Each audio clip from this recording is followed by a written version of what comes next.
Hello everyone, welcome to our YouTube channel solution वाला JS. तो जैसा कि आपके सामने class 9th NCERT chapter 1 number system जिसकी एक्सरसाइज 1.1 है।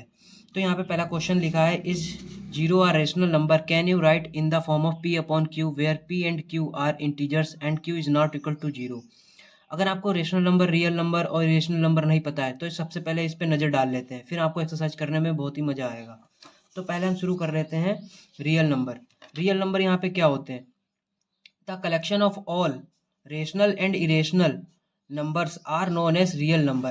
तो जो कलेक्शन होता है रेशनल और इरेशनल नंबर का, दोनों का, उसी को हम रियल नंबर बोलते हैं। और रियल नंबर में शायद कॉम्प्लेक्स नंबर्स भी आते हैं, ये अपर लेवल का है। तो जब आप हायर स्टडीज़ में जाएंगे वहाँ पे पढ़ेंगे। तो यहाँ पे आपको जानने के लिए सिर्फ रेशनल और इरेशनल का कॉम्बिनेशन ही रियल नंबर कहता है, बस इतना ही काफ़ी याद है। इतना ही कर लीजिए याद, बाकी कोई टेंशन लेने की कोई वो समस्या वाली बात नहीं है।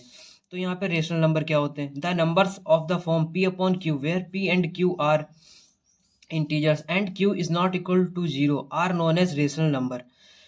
इसमें ये कह रहा है कि जो नंबर पी अपॉन क्यू की फॉर्म में होते हैं, ठीक है, और जो क्यू है, जो डिनोमिनेटर है, वो जीरो के इक्वल नहीं होना चाहिए।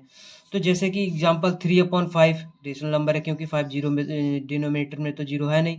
-2/7 1/2, ऐसे ही और भी एग्जांपल्स हैं।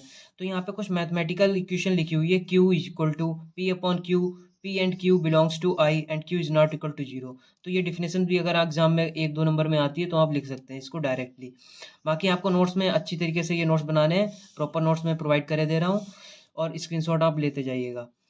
Third, irrational numbers, the number which can not be expressed in the form of p upon q. जो नंबर पी अपॉन क्यू की फॉर्म में नो नहीं एक्सप्रेस्ड होते हैं, are integers and q, p and q are integers and q is not equal to zero are known as irrational number. Example, decimal representation is non terminating and non repeating. इसका जो decimal representation होता है, जो कि non terminate, जो खत्म नहीं होता है, ठीक है, जो चलता जाता है, खत्म नहीं होता है, और नॉन रिपीटिंग, ना ही वो नंबर रिपीट होता है। तो ऐसे नंबर्स हमारे क्या कहलाते हैं? Irrational number. जैसे √2 है, तो यहाँ पे टर्मिनेट भी नहीं होगा, वो चलता हुआ जाएगा जब हम इसको डिवाइड करेंगे, ठीक है। ऐसे √3, पाई की वैल्यू कभी खत्म होती है नहीं, वो तो 22/2 है, उसको तो हम एज ए असम्पशन मान लेते हैं क्वेश्चन को इजी सॉल्व करने के लिए। तो पाई की वैल्यू भी नहीं खत्म होती। यहाँ पे एक नंबर आपको एग्जाम्पल के लिए हमने दिखा दिया है, 1.01001, फिर 0001। तो ऐसे यहाँ पे फोर्थ नंबर क्या आएगा? 401, फिर ऐसे ही 501। तो ये तो नंबर कोई रिपीट भी नहीं हो रहा है, ठीक है। यहाँ पे 2 जीरो थे, यहाँ पे 3 जीरो आ गए। अब आप कहेंगे कि एक एक रिपीट हो रहा है, नहीं, यहाँ पे 01 लेके चल रहे, ठीक है। तो यहाँ पे 40 आएंगे, तो ना तो ये रिपीट हो रहा है, ना ये खत्म हो रहा है, ना टर्मिनेट हो रहा है, और ना ही नॉन रिपीट, ना ही रिपीट हो रहा है। तो नॉन रिपीटिंग भी है और नॉन टर्मिनेटिंग भी है। तो ऐसे इरेशनल नंबर हमारे क्या कहलाते हैं? इरेशनल नंबर, ठीक है। फिर यहाँ पे नेचुरल नंबर क्या होते हैं? नेचुरल नंबर समझ लीजिए।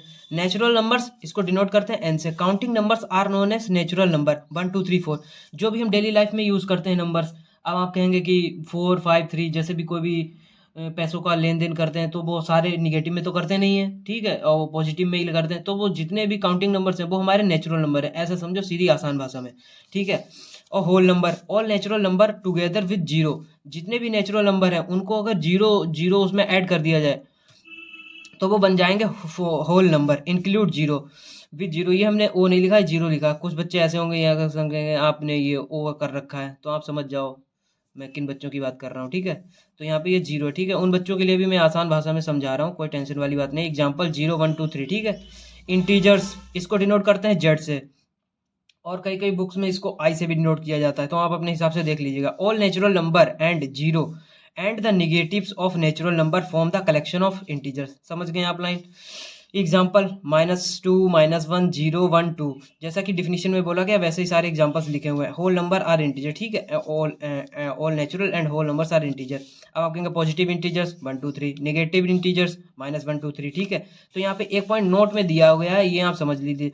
Note, zero is an integer but it is neither positive और निगेटिव नॉर निगेटिव। ना तो जीरो जो इंटीजर, जीरो तो इंटीजर होता है, ठीक है, लेकिन ना तो ये पॉजिटिव इंटीजर होगा, ना ही ये निगेटिव इंटीजर होगा, ठीक है। ना इधर पॉजिटिव ना इधर नेगेटिव, मगर ये जीरो जो है वो इंटीजर में काउंट होता है जब हम इंटीजर्स की बात करते हैं, ठीक है। तो यहाँ पे हमारे ये तो आप सब समझ गए, इसकी एक स्क्रीनशॉट ले लीजिएगा, नेचुरल नंबर्स, ठीक है, और ये इंटीजर्स। नोट्स बनाने के लिए आपको आसानी हो जाएगी। फिर उसके बाद में इसको भी नोट कर लीजिए, रियल नंबर्स, और उसके बाद में इरेशनल नंबर्स, ठीक है। फिर हमारी एक्सरसाइज शुरू होती है। एक्सरसाइज शुरू करने के लिए आप क्या नाम, is zero a rational number can write in the form in the can in the write the form p upon q and p q are integers and q is not equal to zero. तो इसका answer तो बिल्कुल सही है भाई, zero को तो हम लिख सकते हैं। जीरो को कैसे लिख सकते हैं, यहाँ पे जीरो अपॉन वन, अगर किसी नंबर के नीचे अगर कुछ नहीं है तो उसको वन मानते हैं, तो ये तो पी अपॉन क्यू की फॉर्म में लिख चुके हैं, पी अपॉन क्यू। तो ये हमारा क्या हुआ, रेशनल नंबर। तो इसको यहाँ पे क्या आंसर क्या लिखेंगे, true, T R you E, true. ठीक है, फिर यहाँ पे सेकंड क्वेश्चन के लिए अभी काफ़ी वीडियो बड़ी हो जाएगी, तो इसको नेक्स्ट लेक्चर में कंप्लीट करते हैं। Question number second, question number second आपके सामने ये है, find 6 rational number between 3 and 4। ठीक है, अब हम सेकंड लेक्चर में बात करते हैं। Thanks for watching my video.